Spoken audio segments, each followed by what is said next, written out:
Hello, everybody. Hope all of you guys are doing well, and welcome to my show that's been going on forever now. And today we have Dr. Kamran Iqbal with us. So um, I'm honestly just like so excited to have him here because I text so many people and I ask them to give me an interview, but not all the time do I reply, and I've messaged so many people and not all of them reply, and I'm like, okay, I think their position tells why they're not replying to my text. But when you replied and when you, oh my god, I was like, oh my god, I felt like a celebrity. Like, I'm like, people, I'm so at that time, at that point where I'm approached by people, and people are now very approachable for me as well. So Yeah. thank you so much for Thank you. being with us today. So I'd love if you can introduce yourself, and until that, I can make this stream public so people can from all over the world see us live here, even if they are not our Facebook friends. Great. I just want to quickly mention here. I really like taking time with youngsters like you. Like even right now, some global shapers coming my home, right? They are like young lot who are driven by the change, and they are the one drivers of change actually. I spend really some good time almost every other day with youngsters, right? So it's always a pleasure. I'm always learning from you guys as well, right? So it goes both ways. Yeah, yeah, yeah. And I think those people who are not responding are missing a big energy boost, right? And big curious questions, and a lot of interesting creative approach to life as well. Yeah, I think they're missing out big time on this. Yes, yes. Yeah, I mean, oh my God, I'm something that people are missing. Oh my God. It's just, the thing is that I get very overwhelmed, and I have my diva moments throughout my interviews. I have my diva moment. So this is like my diva moment of this interview. So yeah, let's get on with your introduction, and you can just use any words that you want to introduce yourself, because at times what I might introduce might not be exactly the words that you would want to use. So let's go ahead with your introduction. Yeah, I am Dr. Kamran Iqbal. I graduated almost 16 years back from Ziauddin, one of the earliest batches, batch four. From there, I went into practicing medicine for some time. From there, I went into healthcare management, basically. So I was head of marketing and communication for Aga Khan Health Service. From there, I was head of communications for Green Star for some time. Then I moved to become Chief Operating Officer of Sena Healthcare. And from there, World Bank, these days, World Bank, IRD Global के साथ IRD model.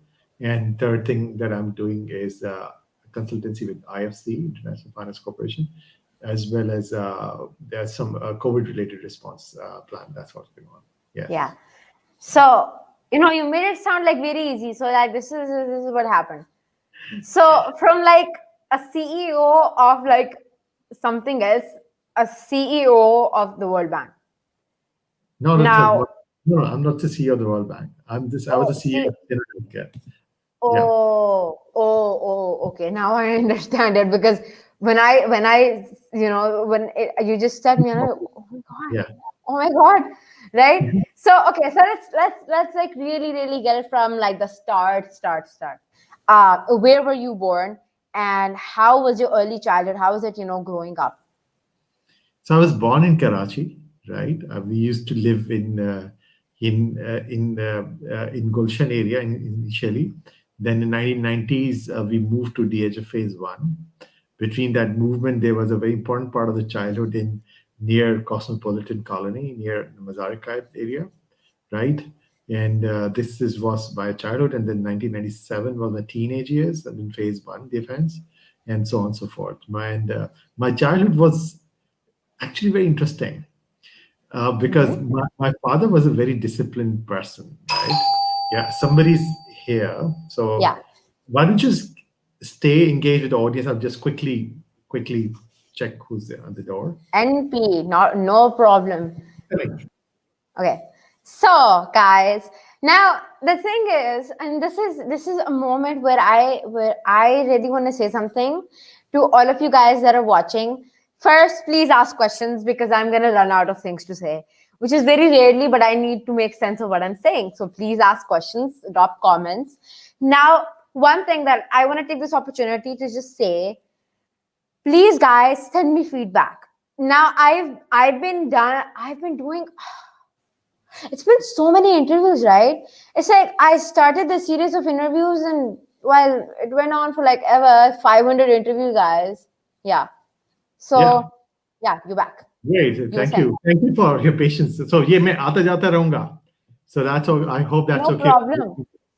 Okay, so this is how things are in COVID time. So I was telling my childhood. It was very interesting. It was a little different childhood from how I used to see among my peers or my friends. But dad was a disciplined person, and in my childhood, I can use both English and Urdu. Or you want me to continue in No, no, you can do both English and Urdu. Whatever, right? just make it like a mixed one. Yeah. हाँ audience I hope के broad है इसलिए मैं कह रहा हूँ कि I mean you can understand both right and okay Mm-hmm.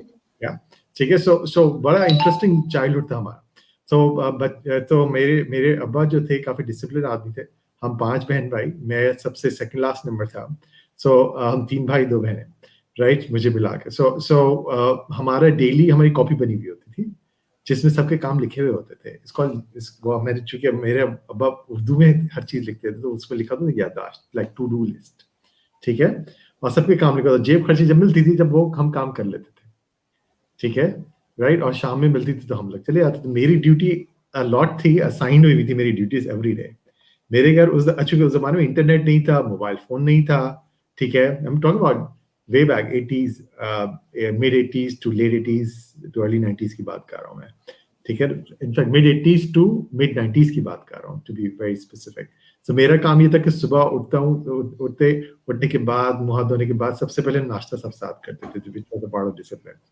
उसके बाद मेरे यहाँ 3 अखबार आते थे हमारे यहाँ इंग्लिश के उर्दू के और तो my father used to market for clipping because उनका journalism advertising से ताल्लुक था तो he was a much of a reading person so my job was to do the clipping daily right और उसको separate करता था और उसके बाद जो articles होते थे वो एक अलग white paper पे paste होते थे वो फाइल बनकर सराहनी जाती थी ताकि वो रात में पढ़ सकें ठीक है so right अच्छा I was like I developed interest in that my mother used to tell me Kamran it just takes around 35-40 minutes to do and finish everything. Now, why you take 2 hours for just clipping, right? Just clipping, right? My father used to say, let him do how he wants to do it. Because my father knew कि ये पढ़ते हो बार clipping करता है, ठीक है? तो मेरे पास बहुत सारी information का ज़ख़ीरा हो रहा होता था because open mind था, छोटे थे और कोई था नहीं कोई ऐसा fun activity other than going दोस्तों के पास भी जाते थे तो वो शाम में जाते थे 1-1.5 घंटे मगरिब से पहले वापस ठीक है सो वो ही टाइम होता है उस टाइम हम लोग पढ़ लेते क्यूरियोसिटी बड़ी होती थी कि दुनिया में क्या हो रहा है इसमें सारी न्यूज नेचुरली अच्छा ये ओवर द इयर्स चलता रहा मामला एवरी डे ठीक है तो उससे क्या हुआ कि आम जो बच्चे थे और हमारी नॉलेज में फर्क आता गया उस हवाले से ठीक है हमें ज्यादा हालात हाजरा का पता होता हमारे साथ के लड़कों को कुछ नहीं पता होता था लाइक तो हमें काफी प्राउड महसूस होता था कि it was a fun time that's how I also develop my love for international affairs as well foreign affairs relations etc so my first career choice was that actually but then I figured okay it's not going to be that simple road it's not that simple ठीक है then I chose medicine for me anyway so ये बड़ा interesting childhood था so उसमें मैं पढ़ता तो हमारे यहाँ discipline ये था सुबह रात के 9 बजे सब सो जाते थे 9 बजे नाश्ता करके सब साथ खबरनामा देखते थे फिर सो जाते थे राइट और जैसे अब्बा सोते थे और हमारे जागने का टाइम शुरू हो जाता था ठीक है दोस्त वगैरह आते थे चूंकि सख्ती बहुत थी तो बाहर जो खंबा होता था उस पर पत्थर से खंबा बजा देते थे तो हम दीवार फलांग के बाहर जाते थे मिल के आते थे अपने दोस्तों के साथ तो हमारे Oh literally my God, that level of adventure. हमारे ये छोटे से एडवेंचर होता अच्छा हमने जानबूझ के उनकी जो चप्पलें थी ऐसी रखी थी कि आवाज हो चप्पल से ना तो हमें पता चल जाए ठीक है he wanted everyone to sleep at least for 9 hours और हमें नींद ना आए तो हम अच्छा मुझे पढ़ने का शौक बहुत ज्यादा ठीक है। सो मैं रात में, क्योंकि मेन जो रोशनी जली हुई होती थी मेन रूम की, बाकी सब रूम्स की बंद होती थी, मेरे रूम में एक पतली सी लकीर आती थी रोशनी की ना उस रूम से। I used to read novels in that, right?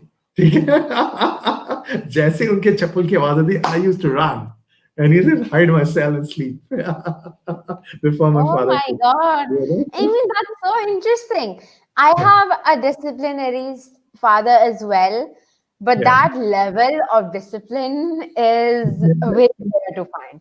And plus, I feel like after the 80s, until the internet was there, I feel like it was like the information age. And I heard this because people just had magazines coming in. People just wanted information Right. however Right. they could get it. Right. But Right. now information is there, but because it's readily available, then we don't और quite, a lot of us bother.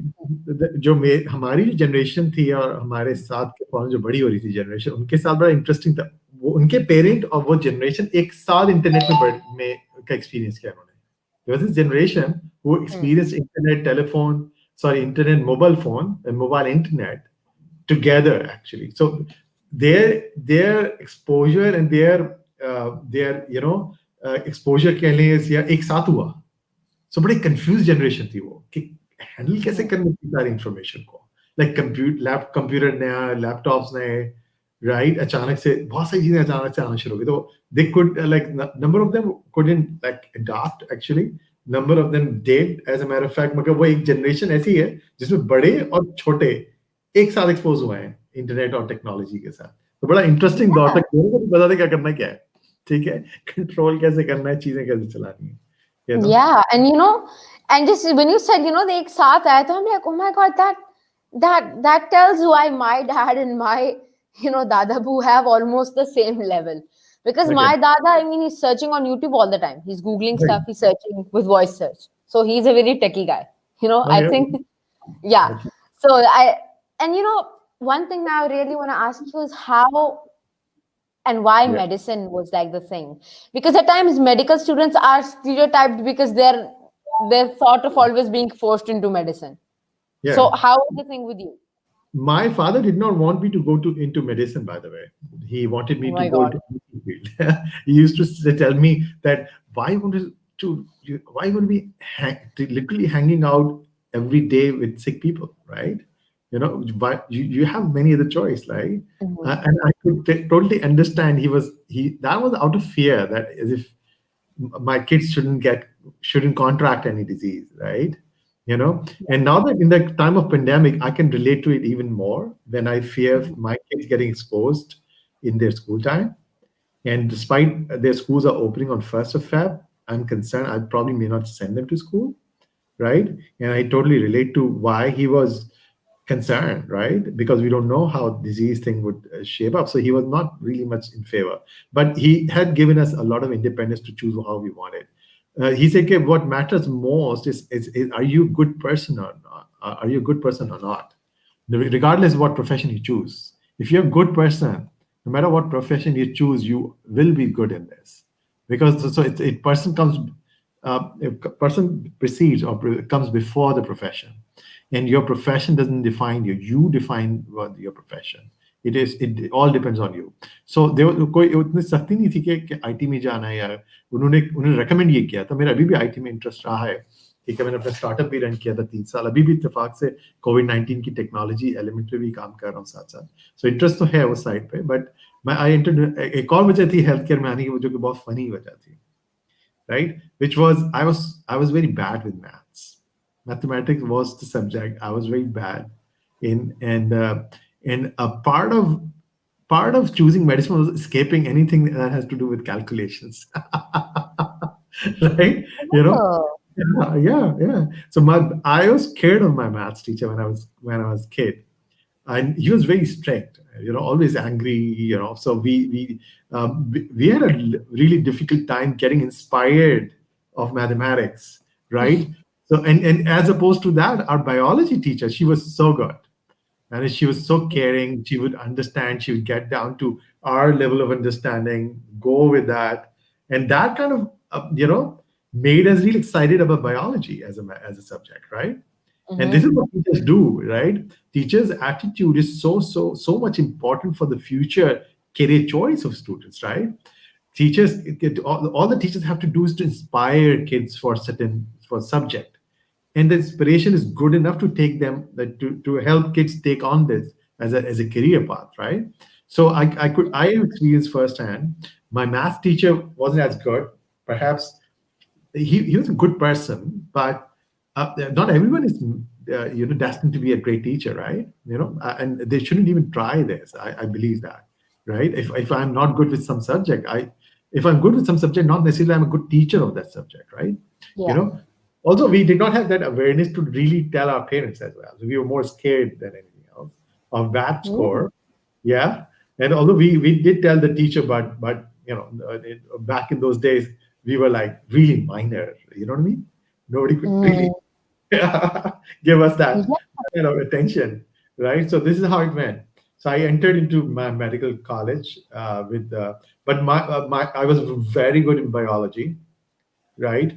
And I still feel curious about it, right? The one thing myself, like the reason why I entered into medicine was one to avoid mathematics. The second reason I got into medicine was curiosity, right? Mm. I turned 42 this year. My curiosity is still the same I used to have in my childhood, right? So in front of me, I've got my own mini small library or shelf, whatever call it. It has like variety of book. Like one corner is for medicine only, except that it's kind of full with every other kind of word. Mostly self-help book, leadership development and those kinds of which are like the ones who are productive. So I still read a lot of non-healthcare thing, and that kind of keep me. So I think I discovered one of my value later on. Variety is one of the values, right? Mm-hmm. Curiosity is one of the value that you discover on your way. You pick up very precious gifts which belong to you on your way, basically, and that you realize, oh, this is me, this is what I am, right? This is who I am, and this is indispensable for me. One that's what you call your values, right? Something that you cannot compromise, and if they get compromised, you have a reaction then, right? You know, Yeah. so for example, if your value is doing the right thing, so if you see anything wrong happening, you would react to it, right? You immediately identify, this is my boundary, this is my value, right? When they are challenged, you get to know them, right? One way or the other. Yes. Sorry, I keep talking about it. Yeah. No, no problem. I know. It's like having guests, that talk like just as much as I do is more interesting because both of us are just waiting to talk, and then, we talk more and more and more. And it's kind of like is basically just a conversation. So, it's so like somehow weird and cool knowing that the subject that you like is the subject that I do not like at all. It's just I don't know, it freaks me out. Biology, I'm like, why do I have to study this? So that's that one thing that I do not like at Yeah. all. And math is the dearest to my heart. So I'm like Right. very nice with calculations, and that Yeah. I just love math. It's like the love of my life or something. Yeah. So Good. yeah, I sound like that boring person, Yeah. but yeah, No, some things my, can my be sister, exciting for some. my youngest sister, she's a doctor. She's in Canada. Like she's Mhm. practicing sonology. Oh, maths was her favorite subject. I mean, she could compromise everything, but not in maths. Right? She's like total maths person. Right? She had different teacher. Luckily, I think so. Right? That's why she had like different approach to it. She loved maths. She still do, right? So that's yeah, that's how it is. So it varies. Fun part of biology, what was that? Like What? drawing those animals, those systems, right? That was Oh. because I had another interest in this, which is like drawing, and I Uh-huh. still do. In fact, I'll show you something which I've drawn. It's here. Nice. It's here. So I sketched like a couple of days back after a long time, right? So it's I use it as an art therapy. So I tried doing it. That's so nice. Oh my God. And this is one thing that we share in common. You ask my mom and dad, you ask Yeah. anybody. One uh, thing that I love sketching is eyes, and I keep making eyes yeah, and irises and yeah. just eyes. And my mom and dad are like, oh, she's officially nuts. I mean, she's officially gone nuts because the only thing I draw from the Yeah, face is the tell her eye. officially that there's a whole group of nuts out there. Those grown up being nuts, they are still nuts, drawing bigger eyes, even bigger than before. Yeah, I mean, I just, just in the class, I'll sit there and I'll just draw, like, in science, when there's biology chapters coming, I'd be drawing eyes. So biological. I'd be Yeah. drawing eyes and irises and, One uh, reason I entered into medicine was, okay, I used to love drawing, right? mm, And biology, a great teacher, very interesting curiosity-based subject. Third part was the drawing. I used to draw a lot, animals and systems and all. That perhaps it's kind of combination. It kind of clicked, I guess. Now that I recall it, now that you ask and I recall, yes. yeah. I mean, that's like really nice. And for a very long time, I also wanted to be a doctor. And it was mostly because I was told by, except Okay. my mom and dad, everybody told me, you had to be a doctor. And I'm like, okay, I was pretty much under the influence. Yeah. But when I spend a day with a doctor in the Yeah. clinic, I'm like, no way in my life am I becoming a doctor, because I have this huge blood phobia. And as soon as I see needles of blood, I almost faint. So I'm Okay. like, how can I faint and do these things? Now, tell us how you proceeded in your journey, in healthcare after graduation from medical school. What happened next, and what was like next for you? After I graduated from medical school, Yeah. okay. So I did my house job in Ziauddin. It was very memorable days. I had so much fun during my final year and my house job. But life changed suddenly, actually. When my father passed away, it was my house job, early part of my house job, right?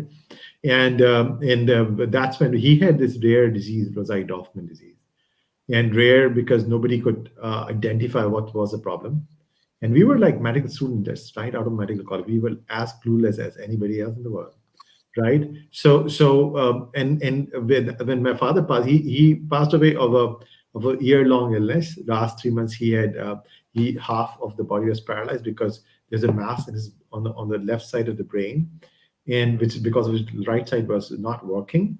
And he died not because of that. He died because of the aspiration pneumonia. The food got into his lungs, which caused superimposed infection. And I had to do CPR in the very ICU I was working in. That kind of shifted me from being a boy to a man, I would say.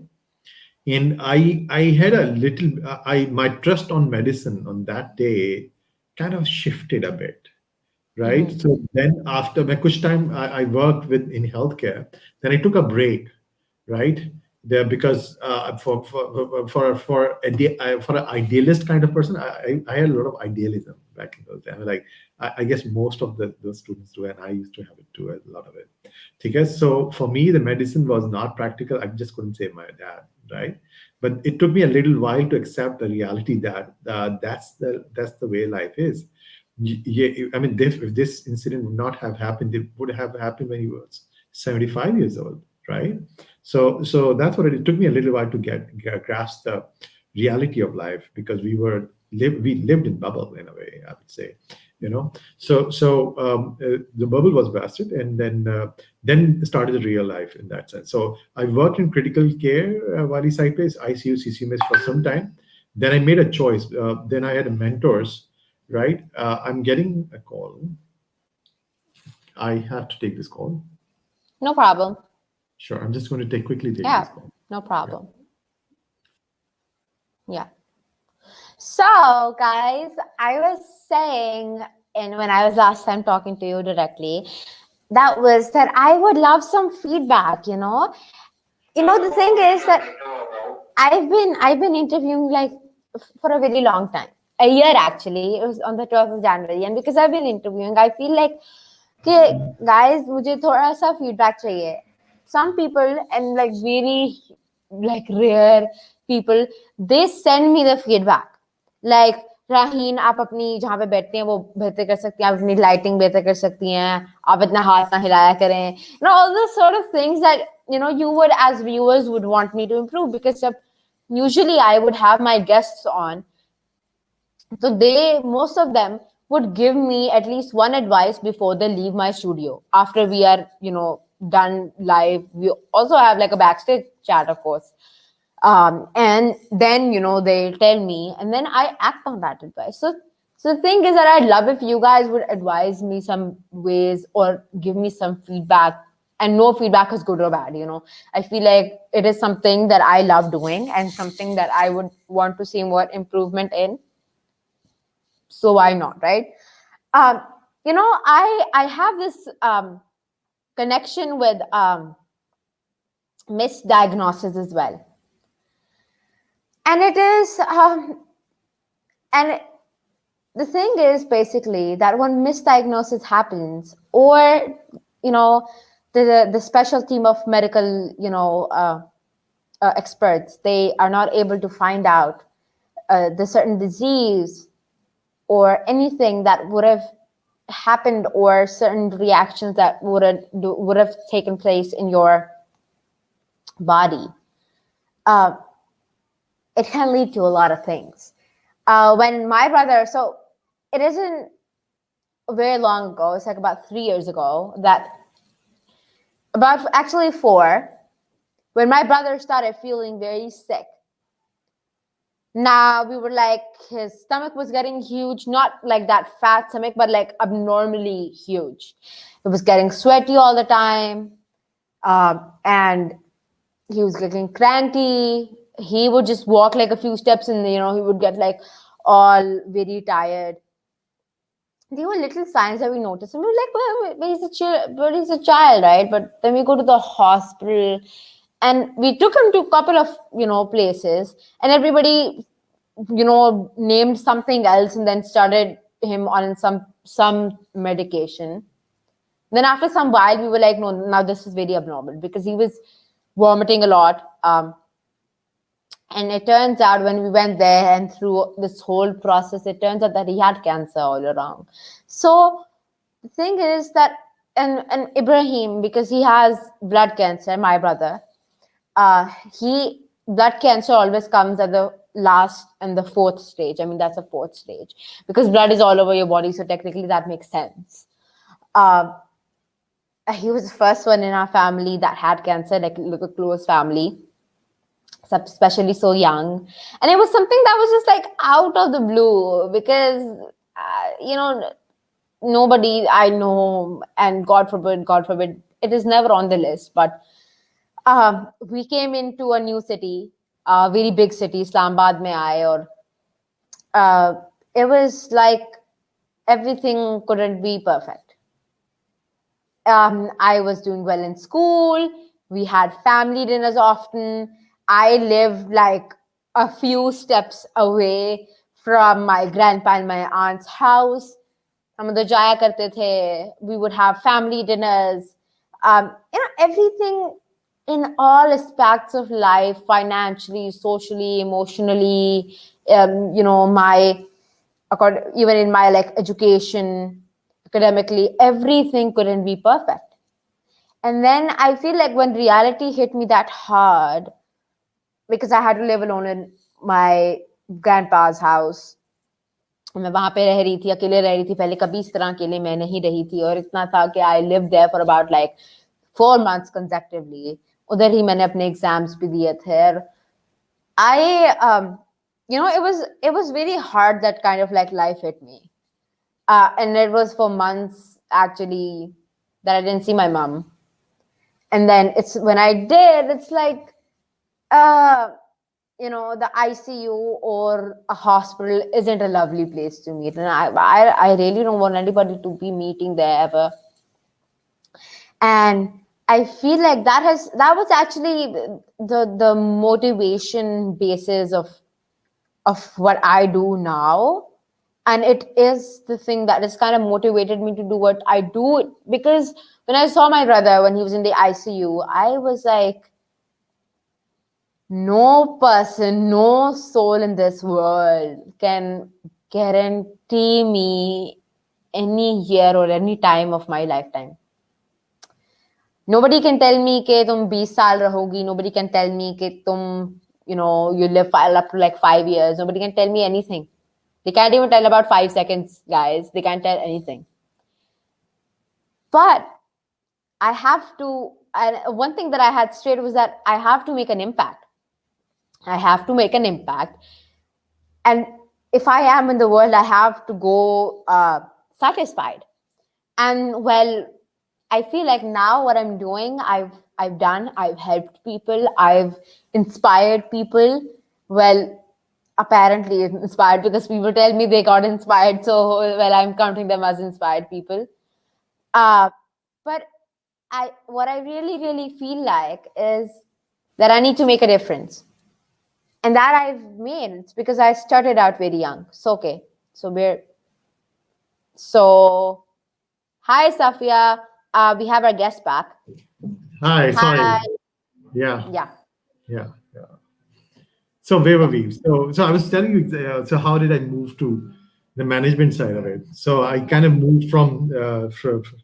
So I asked my mentor. He said, "Okay, why don't you just combine what you want to do with the management side of it? That's what's going to interest you the most." So that's how I ended up working. So I I initially I worked with my dad's connection. It was an advertising agency. I wanted a break from my healthcare side because I had like recent kind of wound which I wanted to overcome. So I took a break, and that break ended up spending 4 years in advertising. So it's kind of a long time actually, Yeah. So I was doing a bit of concepts and copies and all those kind of stuff. Then I moved into healthcare management. That kind of gave me edge of having a real world understanding of management side.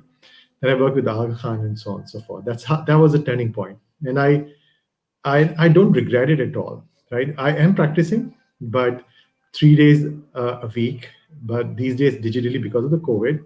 Otherwise, I used to go like every 3 days every week to my friend's clinic called Clinic Five. Amazing people, right? And that's where I used to was practicing. Yes, yeah, Yeah. I mean, it's so interesting. And when you were gone, I was talking about misdiagnosis and how, because my little brother, he has blood cancer, right? So I feel just in that process of us finding out that he has cancer was like a huge one. And down the road, many people said, okay, so he has this, and then put him on medication, and the other one said something else. And then finally we found out completely that he had cancer. So I feel it was something like a journey for me as well. And it's something that I feel is amazing. Yeah. And now I just like to ask you three more things, like three short questions. yeah. One is actually a bit longer, but you'll have to kind of make it short because, well, we know why. So Yeah. the first one that I have is, now tell us what you've been doing in COVID as of healthcare. Very interesting. I'm glad that you asked this question. So in COVID, it's a memorable time. Like it's not every day a doctor gets to live in a pandemic. I mean, pandemic is obviously bad, but from a memorable point of view, last pandemic was Spanish flu, way back, 100 years back, right? So to be alive in this time, although the time of crisis gives you choice to be doing something, right? Right. So and we started working. So I am working with IRD Global, and we're running a model project called IRD Model, in which we have what we've done is that we have trained out. We figured that our tertiary healthcare system is getting choked because of high response and high utilization of healthcare facility. And Pakistan does not have a solid primary healthcare, so every person was turning up at tertiary care. This is why our tertiary care system was getting choked. And in first wave and in second wave, the early part of the month, the whole hospital were filled, and people were literally gasping for breath, waiting for their turn to forget oxygen therapy. So we realized this, and with IRD started IRD model, in which we trained kind of 200 GPs across Karachi in different districts for oxygen therapy, and we provided them free of cost oxygen tank, PPE plus oximeter, and we also are doing screening, contact tracing, and mental health for them, and referring them with a diagnostic and treatment referral as well. So this is what's going on so far. Alhamdulillah, we have done around 770, almost 800 oxygen therapies, and 25,000 screening, and some sort of and some, I don't exactly know the number of mental health counseling session, but they are reasonably high, right? So this is what we are doing. It's going on, So that's pretty much it. And nowadays, I'm also developing an app for vaccine access. You know, Oh, so friends here with me, global shapers, and they'll be kind of figuring out the next part of the challenge. Yes. So this is oh. something that I like doing. Yes. Yeah. Yeah, interesting. Now, so the thing is, guys, is that both of us have Yeah. something scheduled, right? And it's just the time that we hadn't, because we've been working for this like for, actually, I feel like by now the past month, Yeah. right? It's Yeah. been some time, let's just say that. Yeah. Uh, and this is the part one of our interview. So this is part one that you just heard, and we'll be with the more initiatives that he's been part of, he started, and so much more. So thank you so much for tuning in today, and we'll have more of a 20-minute chat next time as well, Sure. and just like enjoy freely without more pressure on us Yeah. from our Yeah. schedules that we have. So Yeah. thank you so much. Thank you. Thank you, Raheen. Really appreciate it. And thank you, everyone,